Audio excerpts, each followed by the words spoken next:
clarifier leen le conseil supérieur de la magistrature waratul ko diriger président de la République waratul ko diriger.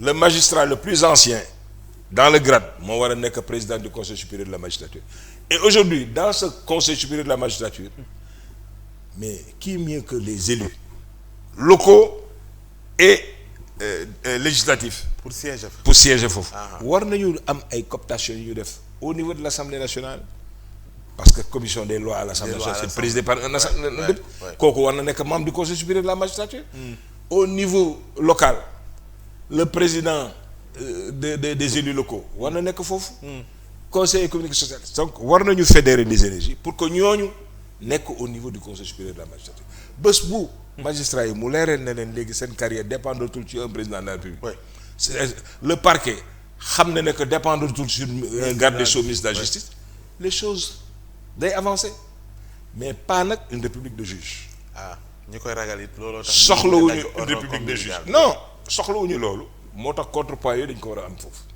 su dee le magistrat le plus gradé mooy le président du conseil supérieur de la magistrature son premier vice-président war na doon aujourd'hui un vice-président au minimum de l'Assemblée nationale président de la commission des lois de l'Assemblée nationale pour que ñu xool aussi les majorités naka dañ koy defee foofu le fait de diluer ce conseil supérieur de la magistrature qui aura aujourd'hui droit de vie et de mort sur l'avancement des magistrats suñ ci dugalee tey ay nit yoo xam ne bokkuñu ci corps bi def naa ne dina leen gën a wàññi tuuti seen dangar ñu xam ne aussi que ces auditeurs là ils seront audités demain mais par qui? L'omnipotent et l'omniscient mu yàlla kon kooku il faut ñu régler loolu pour revenir sur ce que j'avais dit tout à l'heure je pense que tey Macky Sall wéet na de oui mais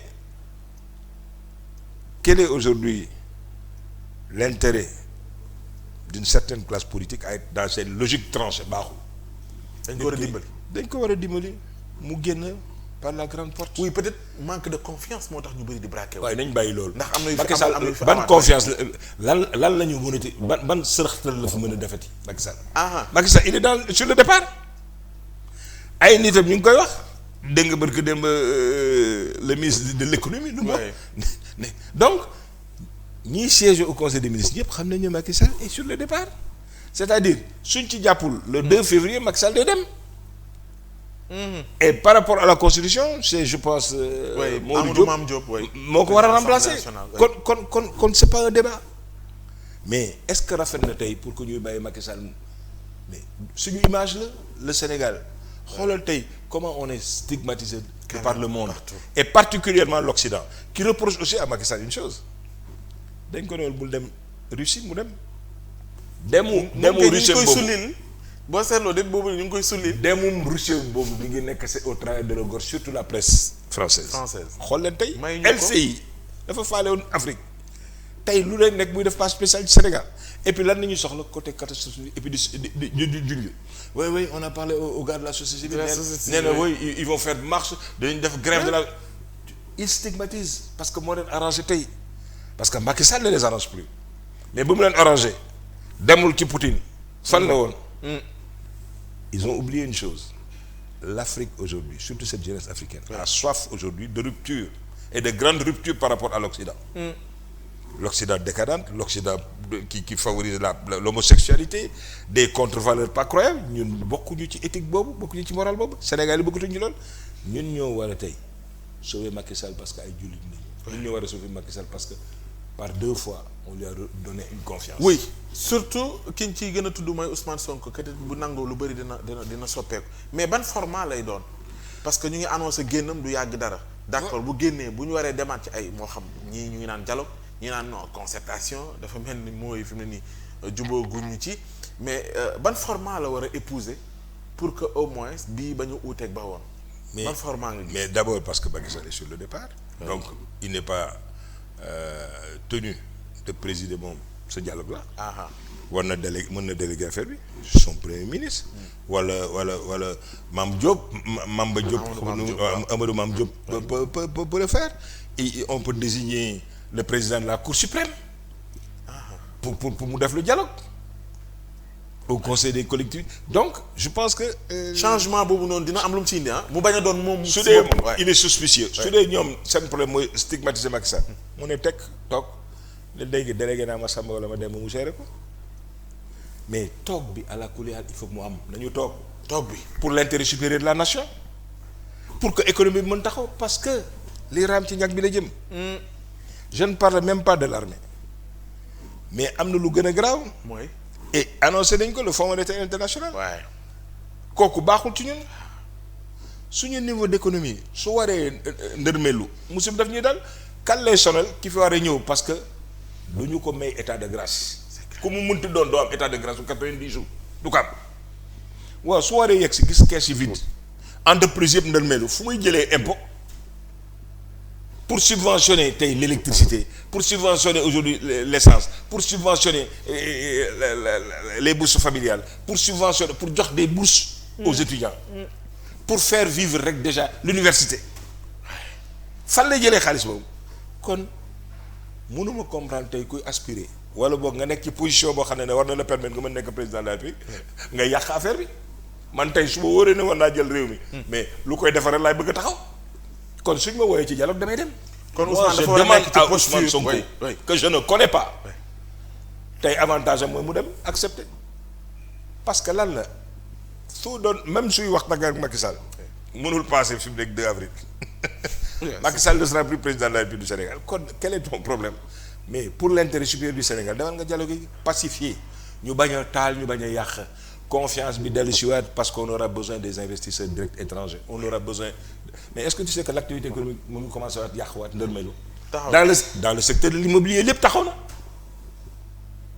baaxul Dangote tey ils se sont redressés il est en train d'embaucher mais Sococim la même chose Ciment du Sahel la même chose ñu ngi doon relancer l'activité on va le bloquer encore parce que y a 3 pelés et 4 tonnes yoo xam ne musuñu liggéey de leur vie politique rek la ñuy def loolu tamit problème la de maanaam sunu dund bi yëpp accroché wu ci ñaar ñett et puis tey na nga mën wax jeex na musuñu liggéey musuñu fay impôt tey ils veulent gérer le pays amuñu benn vécu amuñu ko mais c'est-à-dire mais moi je désespère pour mon pays là parce que lu ko waral mooy analphabétisme bu bari bi iqra dafa am solo.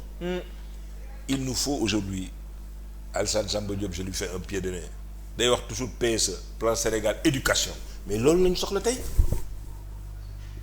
on a besoin aujourd'hui d'un plan Sénégal éducation suñu yarul askan bi li ñu bëgg yëpp mooy citoyenneté boobu ñu war a réinventer day am problème kon fayitu parti politique yi ak seen mission loolu la ak aussi ñu waxante ak télévision yi on a plus de télévision d'opinion que de télévision d'information à commencer par la RTS révolution bi war na daal ñooñu premier ba mais loo xam ne ñoo ko bokk suñu impôt la yow amoo ci droit doo ci teg ci tànk mu am benn gëbëls bu nekk foofu mais fermer tey une télévision boo xam ne mais y a tellement de compétences là mu inhiber loolu yëpp ndax il est partisan yooyu il faut am ñu compétence am moyen yooyu dafa war a deñ mooy rupture yu ñuy xaar lu ñu bokk ñun ñëpp dañ koy bokk mais pourquoi nom de Dieu sur un débat d'idées tey l'opposition Mamour Cissé wala keneen et cetera parce que sur tel problème xam na ci warul toog ci débat non parce que il est stigmatisé opposition la warul toog ci table RTS ñun ñëpp ko moom loolu rafet na nañu dellu si ci télévision d'information et non sur des télévisions de commentaires kii partisan na ko affiché sa droit la pour nga dem nekk membre de Massamba wala Mademba mais mënuloo 24 heures sur 24 du matin au soir tu nous rabâches sur les qualités humaines de Jean ou Paul mais géwél yi sax bàyyi nañu loolu rafetul ci Sénégal li ñu bokk ñun ñëpp nañ ci def quel est le développement qu'est-ce qu'il nous faut aujourd'hui comme politique économique quelle va être la place et le rôle aujourd'hui de l'entreprise sénégalaise il y a des gens yoo xam ne ils captent l'activité économique du Sénégal depuis xam nga combien de temps yow dafa am hôtel bu nekk fii ñun ñëpp ko bokk mës nga dégg appel d'offre bi pour ñu remettre les compteurs à plat pour def appel d'offre ku ko mën jël ko au nom de quoi mel ni comme tey Méridien ñun moomu jiw kan moom Méridien est-ce que ban local la kan nañu fay kañ nga mës dégg ñu def appel d'offre pour seet kan ma bëgg a jël méridien te ñun ñëpp ko bokk yooyu war ñu ci wax. les concessions. mais d'abord à qualité égale sénégalais la mais na nekk Sénégal bu compétent. et puis chaque fois su delee ñu defaat appel bi ñëpp woote ñu seet kan moo koy jël. privilégier l'entreprise sénégalaise pour autant que gars yi mën liggéey. c'est les mêmes. waaw patronat bi. bu c'est les mêmes Macky Sall di voyager ñoom damay reetaan ñu yoone une tape sur la table xam nga tape sur la table qu'est-ce qu'il faut lu ñu liggéey. dialogue bu ne ñu ngi ci. bu président yi dem ñoom lay yóbbu te xam nañ leen. les mêmes. bu at miy jeex ñu organiser seen fameux lauréat yi kii yooyu waay xaw ma lan de gala yooyu primé ay entreprises yoo xam te li ñu war a wax ci Sénégal dafa bari et entre autres choses nañu refonder sax pour man la classe politique sénégalaise. ni muy dañ koy wax fonctionner mais naka. parce que comme ni nga ko waxee sànq mën ngaa bañ a xam dara amoo discipline amoo njàng bi amoo jaar-jaar bi parce que tout simplement da nga nekk ci parti politique boo xam te ne am nga làmmeñ nga yegg ci niveau de responsabilité yi di diriger ñoo xam te ne ñoo la ëpp xam-xam ci niveau yëpp. 1000 fois naka la ñuy def ba refonder la classe politique. mais ba du ku nekk rek mooy am voix au chapitre. nu ñu koy régler mooy critères yi d'abord refonder loolu mooy li ma junj au début le financement des partis politiques. il faut ñu joxe ay conditions.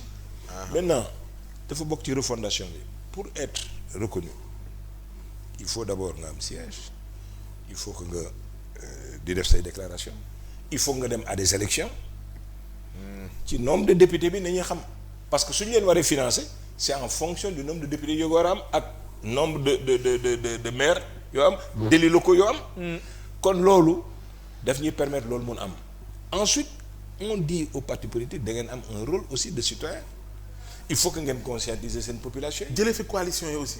non mënatul nekk. ah coalition moom à la colliale day am mais pour que ñu mën a filtrer parce que sinon lan lay andi soo leen demee en coalition comment on va financer le Parlement parce que coalition nga tant que yaa ngi ci coalition bi gars yi peut-être dinañu mën a jox sa quotidien mais du ñu xam on va dire il faut qu'on remette les compteurs à plat tous les partis politiques légalement constitués on vous donne 90 jours wala 1 an pour que ngeen refonder wu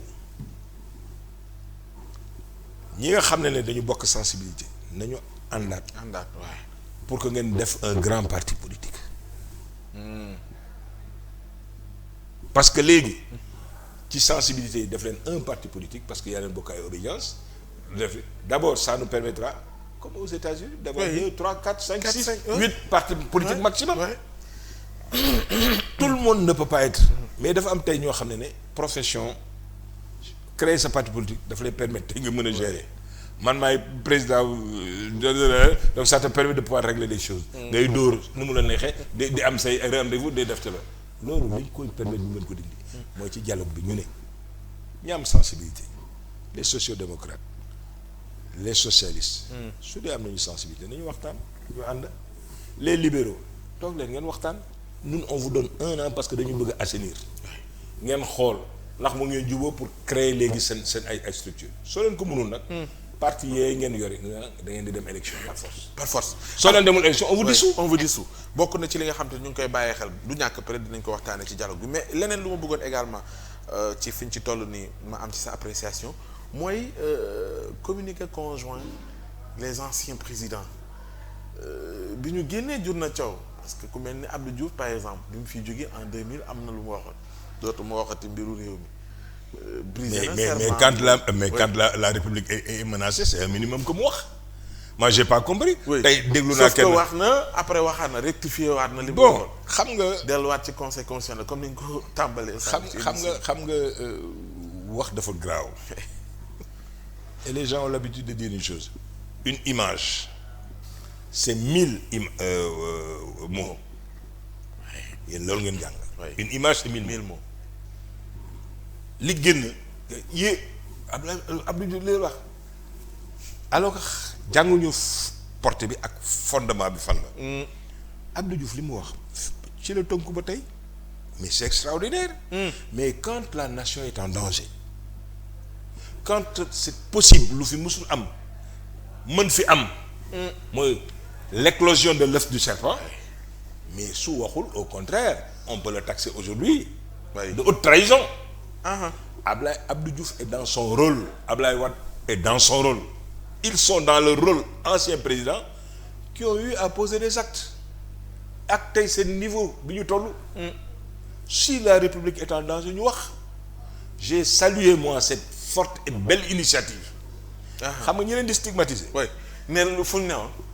ci bi ñu mois de mars ngi fi jaar na fi. waaw réew mi tàngoon na ci jamono jooju dégguñu leen. pourquoi maintenant mu mel ne comme si dañu bëgg a sauver le soldat. non le soldat Macky. c'est pas le seul comparaison n'est pas le seul et ensuite. lu nekk dañ ko contextualiser. yaa ko wax mars. mais Macky Sall était dans son mandat. au nom de quoi gars yi di ci ibisé wu. mais tey bi nga xam ne il l'a dit redit damay dem. kenn mënu ci dara mandaam di jeex fii ñii bëgg nañu ko ñoom ni ñu joxante yëf yi. Macky Sall joxee ko noonu ka koy remplacer. kon li wax bu yàqu la wax wooy ba léeg di am ñu ngi fa. mais kooku soo ko waxee da ngay laalaale ñëpp. ana les cadres Casamance ana ces intellectuels là bi Ousmane Sonko di brûler ci mbedd mi nekk dans une logique guerrière kooku man li ma naqati ci réew mi mooy hypocrisie bi dafa bari tey on nous dit oui dans tous les péchés dañ ko teg ci kaw Sonko il n'a jamais posé des actes alors que Sonko man ma déglu ay enregistrement am yoo xam ne mais dérogé wu ci dara moom forme de combat am noonu peut-être que parce que c'est un jeune noonu la ko gisee yoon. Je respecte son point de vue je ne le partage pas. Il y a eu des hypocrites qui n'ont jamais dénoncé des actes pareils. Pourquoi ñoom ñu def ko alors tey on stigmatise Abdoulaye Wade ak Abdou Diouf ci la. moi je soutiens Abdou Diouf ak Abdoulaye Wade ci loolu parce que il n'est pas question que ñuy bàyyi cette république là di ndërmeelu. et de la même manière noonu lañ koy waxee suñu guide religieux. oui am nañu ci noppi am nañu ci waxu. xoolal ma c'est tout le contraire de l'église moom. bi affiché. waaw on va ñàkk a àndam ci lu xew ñu bëri applaudir ko oui. fa lañ toll ah. voilà parce que njaboot gi nee na dañ bëgg a dégg. tamit seeni kilifa. bon buñ ci noppee it day mel ni comme si dañu ànd ci lu buur di dogal. xam nga gis nga dafa unanimité kenn mënu ko def. te gis nga lépp loo wax day arrangé ma Samba gaañ ma Demba du seen rôle. lay war a def ñoom seen diggante d'abord la seen borom am na loo xam ne waxu mbedd la am na loo xam ne waxu biir kër la. léegi nag njaboot gi ñu ci ëpp nee nañ waxu biir kër gi lañ bëgg nag parce que comme wax na waxu biir kër li ñu bëgg amuñu ko. na ko biral. waaw ñëpp jot ci. waaw léegi. waaw je respecte ce point de vue encore une fois Serigne Mountakha avant que les événements ne se produisent ñëpp dégg nañ ko mën a def fatu. waaw fatu ba pare sax lépp lu yëngu politique daal bëggatu ko gis. waaw léegi nga bëgg ko wax. loo ko sañoon sax bureau de vote yi sax dañ koy génne ca. waaw mais yaa ko wax sax kooku mais c'est son point de vue loolu la ko gisee le Tidiane. démb j'ai eu dire que démb wax na. bien sûr benn mais laayeen bi dégg nañ ko. ki bëgg a wax ba nga la preuve le catholique il a parlé. mu xam li tax ak lu mu ci gis mais. man loolu du ma ci mere et du ma ci dóor kenn. ce dont il s'agit aujourd'hui c'est qu'il faut sauver le soldat Macky Sall. pour que sortie bi rafet surtout par rapport à suñu naaw lay ñu am. au niveau d'abord de notre sous-région. de notre région du continent et du monde.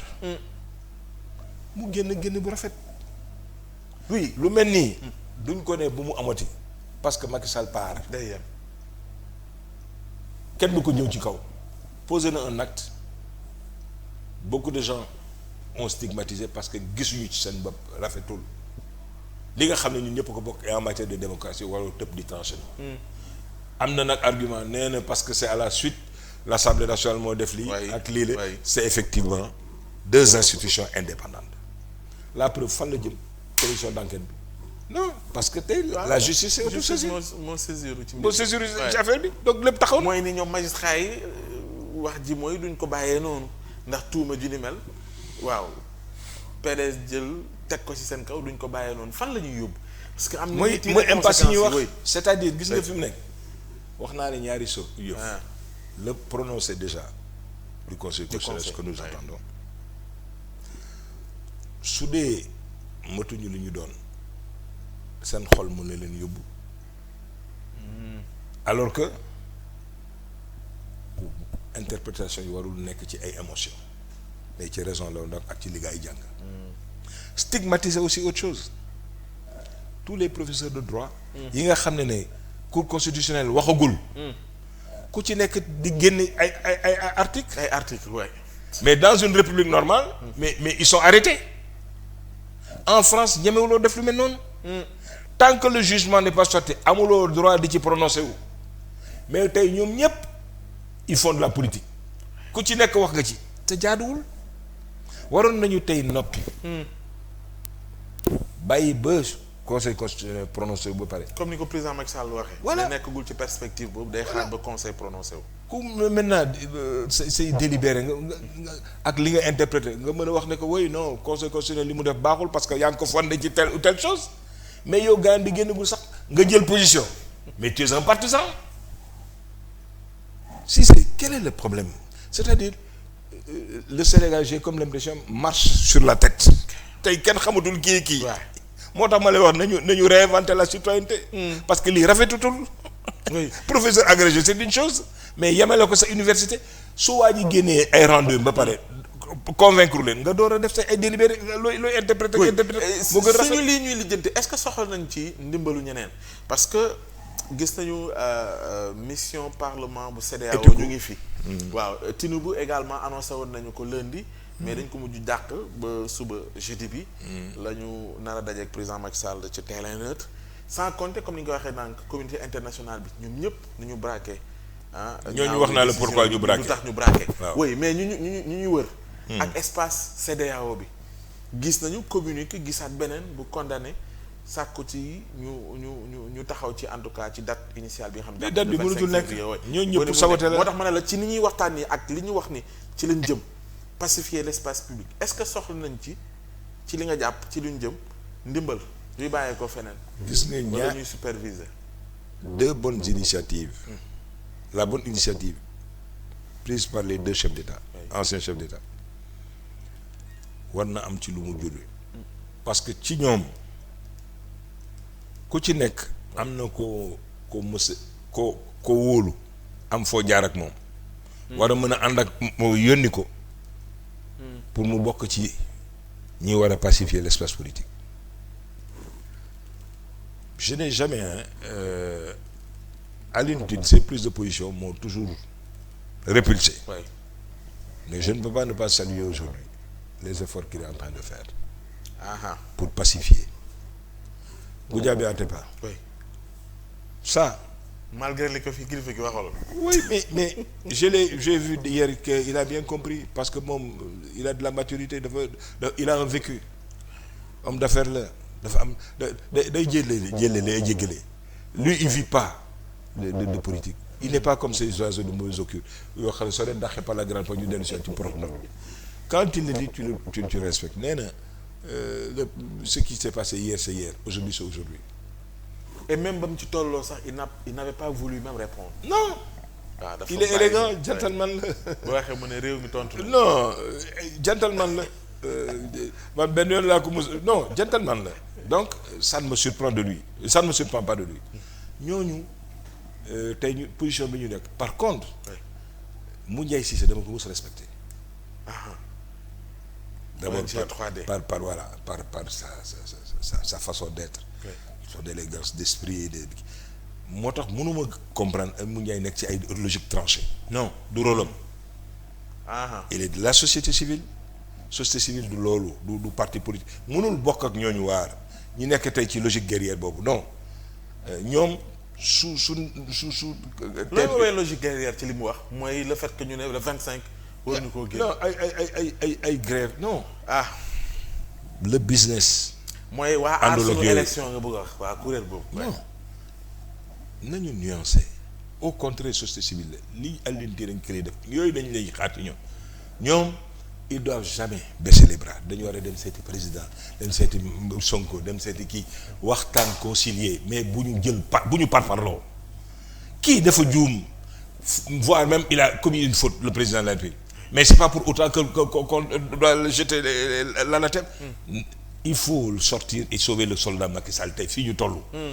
parce que Sénégal moo ko jar kon bu ñu nekk ci logique tranchée société civile ngir yàlla yore suuru laay c'est pas votre rôle. Sinon allez dans les partis politiques ngeen militer ngeen bàyyi seen parti seen organisation de société civile. oui kon réaction yi jot a am yëpp kon xanaa da nga bëgg a wax ni waruñu yegg à ce niveau ba ci jàngalekat yi dugg nañ ci. gis nga débrayage yi. xam nga loolu de tout temps oui. man commerçant yi ba ci wax assist yaa ngi di ñu sànq mais am nañu ci duggaat.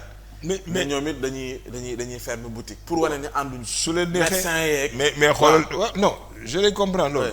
ku mu neex nga def mais dama ne société civile li ñuy xaar ci yow muy concilier. parce que dama ne business àndul ak loolu la preuve xoolal tey. waaw kan ma ko woon Ismaïla Lo. nee na woykat su noppee rafle. waa ki nga xam ne tous les jours il faut que mu dem xoslu ji. il a besoin d'avoir le quotidien bu mu yóbbu këram. tellement de gens à Sandaga. et ailleurs dañuy xëy dem taaba ba 11h midi ñu door a yónnee Western Union kër ga wala Wave seen kër. waaw kooku nga bëgg a yeewu suba teel dugal ko ci grève générale non Macky Sall day dem. incha allahu rabbi aux prochaines élections qui ne sauraient tarder qui va se faire dans 90 jours wala au plus tard. ça se fera le 15 décembre mais il y aura un nouveau président de la République. kon quel est le problème man gisuma fi problème bu war a tax tey ñu nekk ci logique tranchée pour yàq réew mi et puis nërmeel suñu économie. xanaa loolu tamit dafay ànd ak yaatu dënnu aussi ñuy bàyyi marché yi ñuy autoriser marché yi tamit. je pense que. oui démb. préfet bi dafa ne gars yi. waaw ñu changé seen itinéraire bi la waaw kon y a un accord tacite ci suñu convergence su amee pour gars yi marché. man li ma gëm. mooy xaw ma samedi wala dimanche. day par force gars yi dañu marché. man je suis pas d'accord mais ku war a marché dañuy bàyyi nga marché. mais nag. dañ leen ne la jëlee sa responsabilité ba mu mët sëkk. s'il y a grave bi dañuy jàpp ci biir kaso bi. seulement mais kuy marché dafa am droit c'est une liberté consacrée par notre constitution dañu war a marché.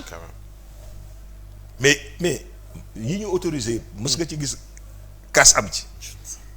tout le temps yaayu benn ngan di marche yaa ngi ko fàttaliku bu ñoom Ousmane Sonko et cetera ñëpp defee monument ba mais bi ñu paree ñëpp dañ ñibbi mais pourquoi ñu bëgg et puis xoolal tey mais ce n'est même pas bon ñuy dépeindre Macky Sall comme un dictateur mais de par le monde ngay gis ay télévision béninoise ak ay mais c'est-à-dire ñooñu ñëpp tey togolais yi mais ñooñu ñëpp tey mais dañu kontaan tey parce que koo ci wax mu ne la mais réglé leen seen problème ak seen dictateur bi ngeen yore mais tu te rends compte. boole ko un ministre de la communication boo xam ne moom it très décrié xaw ma ba xam loo ci xalaat coupé internet données mobiles yi. man xaw ma ginnaaw bi mu retiré licence yi. man xaw ma tal nee na il faut avocat man xaw ma. avocat nekkoon parti socialiste avant moo ñëw APR maire Ourossogui. man xaw ma ko moo nekk ci département comme. oui non apprécié mooy li ñuy wax daal c'est des phénomènes mooy ni saa yu ñu bàyyee données mobiles yi li ñuy gis mooy appel à manifester yi dañuy gis ay dee. mais saa yi moo waral daal ñu jël seen responsabilité daal di koy xam nga état dafa doy waar. maa ngi dégg l'ancien capitaine là. oui capitaine Dieye. waaw wax ne leen xanaa xamu leen ne que le permis de tirer. est consacré dans les forces de défense et de sécurité en cas de wax ci disposition yi. c'est-à-dire Sénégal dañu bari ñoo xam ne lam yi rek dañu yore. xamuñu jànguñu buñu dafa am ay circonstances yoo xam ne on peut comprendre telle ou telle chose parce que gis nga wax naa ko à l'entame de mes propos. ta liberté elle s'arrête là où commence celle des autres su dee tey on ouvre ça pour que gars yi nekk surtout nekk bitim réew di wax gars yi taal leen. rey leen jax leen lii pour ñun ñëpp ñu nekk benn dem leen fii maa ngi leen yónnee li nga tëj. pacifier pour que loolu bañ a am moo gën. kon waaw des fois côté boobu daal da nga koy rejoindre. oui ci ni ñu coupé données mobiles yi ak raison yi mu jox. c'est les circonstances qui déterminent. des fois nos actes. man loolu du ma ko yàq. Walf nag. ak licence ba donte jëli nañ ko. bokk naa ci ñu def lu ne pour que loolu. bañ a am parce que. du jëw bu rafet. et ensuite nañu koy gisee la xam nga sénégalais comme du reste l'opinion xamuñu ki tooñ. ki fayu dañu xam. wax naa la sànq ne que c'est pas la vocation aussi des télévisions. d'être aussi des télévisions. d'opinion. télévision d'information lañ war doon. am na loo xam ne su la ko jaaralee mais demal nga assumer ko. mais génn ci lépp mais fii les gens veulent le beurre et l'argent du beurre des fois day am dichotomie et ça pose un problème. yow li tax nga dekk fi li tax ñu jox la agrément bi c'était pour être là tëddee njaaxaanaay pour tout le monde. am na loo xam ne soo ko ci bëggee def ça pose un problème mais rafetul jëw bi rafetul moo tax lu ma ci mën def naa ko ci. pour que loolu am dafa am ko ma woo ne ma arke salatu alal bi. man taalibe Cheikh la mu ne ma li nga doon sàkkure yàlla dimbali nañ ci ba am na ñu ngi leen di delloo seen affaire alhamdulilah parce que baaxul rafetul échec la quelque part. kon ñu delloo leen ko. c'est une excellente chose. qu'il soit davantage professionnel liggéey seen liggéey te xam ne Sénégal rek leen war a préoccuper tey.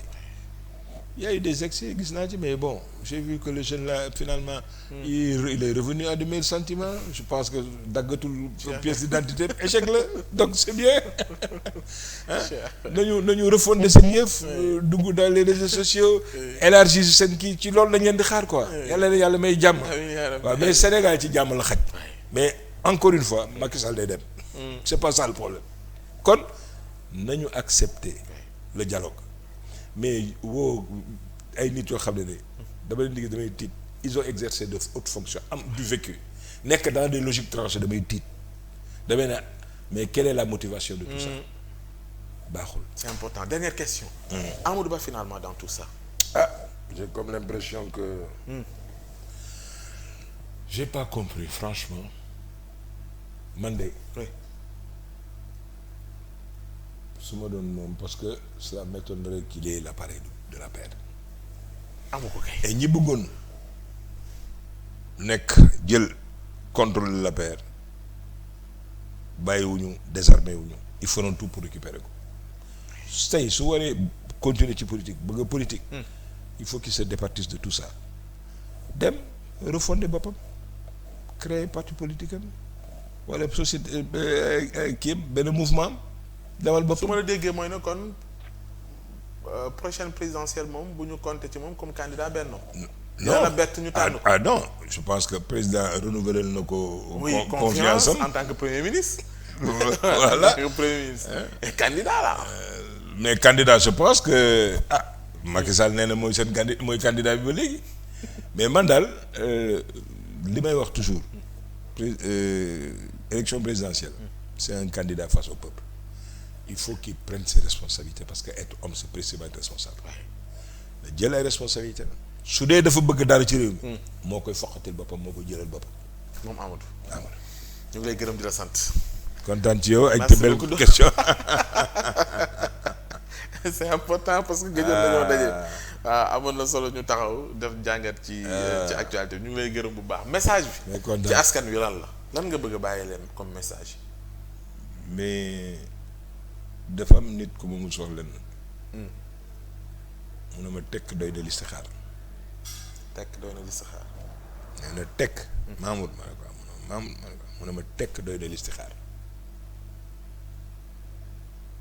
tekk lu mu la mayul leneen du la ko may parce que ça te permet d'avoir le regard d'abord da nga am distanciation am un bon regard pour mën apprécier les choses doo def dara par émotion et tey fii ñu toll le Sénégal est à la croisée des chemins nañu bëgg li ñu soxla mooy dal parce que li ñu transcender ñun ñëpp mooy Sénégal su ñu jógee ci épreuve yi nag ñu créer les conditions pour que li yëpp dérive yëpp dootul amati inchallah en tout cas ñu wàññi les pouvoirs d'un président de la République jox renforcer les pouvoirs de la justice renforcer le pouvoir législatif renforcer les référendums sur des choses essentielles ñu jël aujourd'hui l'éducation def ko une super priorité et def ko léegi sax mu nekk une loi de programmation c'est-à-dire loi de programmation ça transcende même un mandat d'un président de la République comme la santé comme l'éducation comme la nécessité d'avoir des acteurs politiques seen place ak seen rôle yooyu suñ ko réglé y a un problème est-ce que tu sais que actuellement à Dakar mais biir Dakar intramuros sénégalais yi mënatuñu sax jënd foofu kër c'est au profit de qui duñu wax yooyu enjeu yooyu duñ ko ñu ngi xeex ñu muus ñoom ña ngay capter suñu réew ña ngay nangu suñu réew le foncier rural nangu nañu lépp àll bi ay espagnol loo mën nationalité yëpp jënd dañu suñu terre yi fu ñu jëm jërëjëf merci beaucoup Mamour Cissé njiital PSD jant bi moom la ñu àndoon doon apprécier li nga xam te ne mooy actualité ci réew mi ñu leen di gërëm ñu doon bàyyi xel fii ci réew mi ak ci bitim réew merci beaucoup à l'équipe technique aussi ak sa tenue bu rafet bi kaar yaa bële fii nga génnee daal yaa ma inspiré merci beaucoup Cissé on se donne rendez-vous inchallah demain beneen gan beneen numéro et puis gars yi naan lii kii dafa neexam oui mu ngi noonu waaw baaw naan leen ko fàtte aussi dafa neex de lii fu mu jógee nii waaw bii moom beneen bii de moom mooy baaxu man de jeexal naa ko waaw am na yeneen yor naa fi yeneen xam naa lii moom jeexal na moom baaw naan dal moom maa doon jàng ñu ngi yëg tàngoor bi ba tey ñu ngi leen koy proposé baaw naan moom ngeen macha xooli allah baaw naan xooli au plaisir su ko defee incha allah ngeen bëggal seen bopp merci à tout le monde